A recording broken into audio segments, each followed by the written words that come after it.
شذرات۔ قصہ مختصر۔ کسی نادیدہ عالم میں جب اللہ تعالیٰ فرشتوں کو آدم کی تخلیق کے منصوبے کی خبر دے رہا تھا تو ملائکہ نے عرض کی تھی کہ پروردگار اسے اختیار دے گا تو وہ بہت فساد برپا کرے گا۔ فرشتوں کا اندازہ اصول میں ہرگز غلط نہیں تھا۔ ظاہر ہے کہ جسے زیادہ اختیار ملا تھا اسی نے زیادہ شر پھیلانا تھا۔ مرد و عورت میں یہ اختیار بعض صورتوں میں مرد کے پاس زیادہ تھا اور اسی لیے وہ عورت کے ساتھ شرانگیزی میں ہر دور میں آگے رہا۔ وہ خدا کی تعلیم سے دور ہوا تو اس نے سب سے پہلے عورت کے مقام ہی کو بدل کر رکھ دیا۔ خدا کی مہمان گاہ یعنی الجنت میں آدم و حوا شیطان کے بہکاوے کا یکساں طور پر شکار ہوئے، مگر بھٹکے مردوں نے الزام عورت پر دھرا اور اسے بہکانے کا ذمہ دار ٹھہرایا۔ تمدن کی طرف سفر شروع ہوا تو پروردگار نے اسے مرد کا ساتھی اور رفیق بنانے کا اعلان کیا تھا، لیکن شریروں نے اسے اپنی ملکیت بنا ڈالا۔ اسے اس کی معاشی ذمہ داری دی تو اس اختیار کی آڑ میں بے اعتدال قوام نے اسے باندی و ملازم سمجھ لیا۔ خاص دور کے تمدن کی مشکلات کو حل کرنے کے لیے مردوں کو تعدد ازواج کی اجازت دی تو ہوس کے ماروں نے اپنے اپنے حرم سجا لیے۔ مرد عمومی طور پر جسمانی طاقت میں عورت سے بڑھ کر تھا تو وہ قوت کے نشے میں بہک کر اس کا استحصال کرنے لگا، اور اس استحصال کی اتنی قسمیں ہیں کہ ان کا شمار کرنا ممکن نہیں۔ پروردگار کی ہدایت نے بار بار اس کی رہنمائی کی۔ تاریخ رسالت کے تینوں بڑے ادوار کے آغاز میں اپنا فیصلہ اور سنت کے آثار ثبت کیے۔ ہاجرہ کو اسماعیل کی والدہ بنا کر، موسیٰ یوکبت کو اپنے بیٹے کو صندوق میں ڈلوا کر، کنواری مریم کو حاملہ کر کے مسیح کی ماں بنا کر، اور ختیجہ کو آخری پیغمبر کی غم خوار اور رفیق بیوی اور عائشہ کو دین کی سب سے بڑی معلمہ بنا کر یہ دکھایا کہ رسالت کا سلسلہ خواتین کے بغیر ممکن ہی نہ تھا۔ مگر بات فرشتوں کی ثابت ہو کر رہی۔ اختیار کے غرے میں بھٹکے مردوں نے عورت پر جی بھر کر حکومت کی۔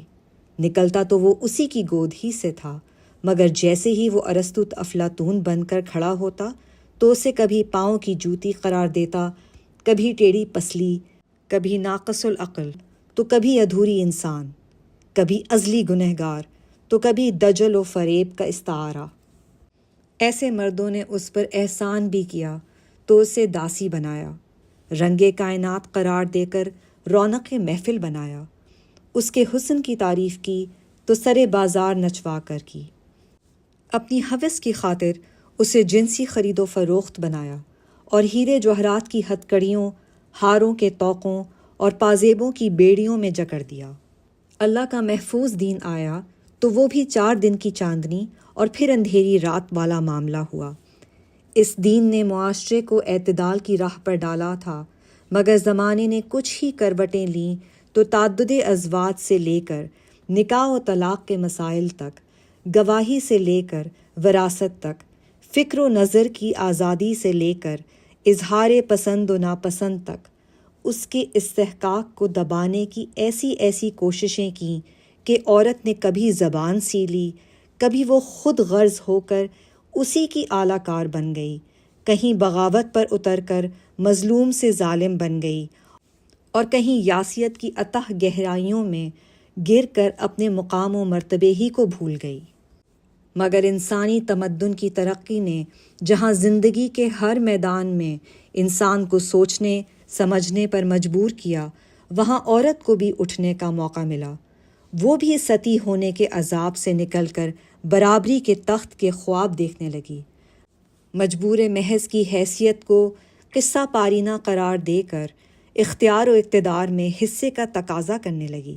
مرد کے ضمیر کو بدلے ہوئے زمانے کے تازیانے سے جگانے لگی۔ صالحات اسی سوچنے سمجھنے اور متحرک خواتین کی آواز ہے۔ اس موقع پر اس آواز کو توازن، انصاف، ذمہ داری کے اصولوں کے مطابق مثبت سمت دینے کے لیے کچھ لوگ آگے بڑھے۔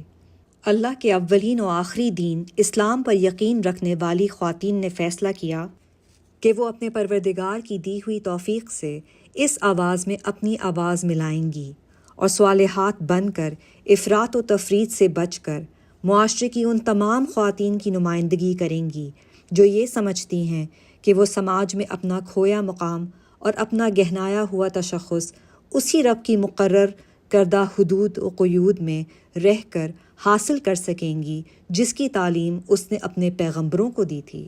علم و عرفان، تاریخ و سماج اور شعر و ادب سمیت زندگی کے ہر میدان میں اور ہر عنوان کے تحت صالحات قارئین و سامعین کی خدمت کے عزم کے ساتھ ان کی سماعتوں اور بصارتوں کو آسودہ کرنے سرے دست ہر 3 ماہ کے بعد حاضر ہوا کرے گا۔ یہ غامدی سینٹر آف لرننگ کے پلیٹ فارم کی اس احساس کا آئینہ دار ہے کہ یہ اقدام وقت کی ناگزیر ضرورت ہے۔ اس ادارے کے نزدیک نساء المسلمین ہوں یا بر صغیر کی دوسری خواتین، ان سب کے دل و دماغ پر شعور و آگہی کی دستک دینی چاہیے۔ اصل میں یہ کام بہت پہلے ہو جانا چاہیے تھا، لیکن اللہ کی توفیق اور اس کی عنایت کے شامل حال ہوئے بغیر یہ ممکن نہ تھا۔ یہ ادارے کی حقیر سی کوشش ہے اور بڑے مقصد کی طرف ایک عاجزانہ قدم۔ اللہ کی مدد و توفیق کے ساتھ ساتھ اسے قارئین و ناظرین کی حوصلہ افزائی اور تعاون کی یقیناً ضرورت ہے۔ ہم اللہ سے دعا گو ہیں کہ خیر کے اس کام میں اس کی نصرت ہمیں حاصل رہے۔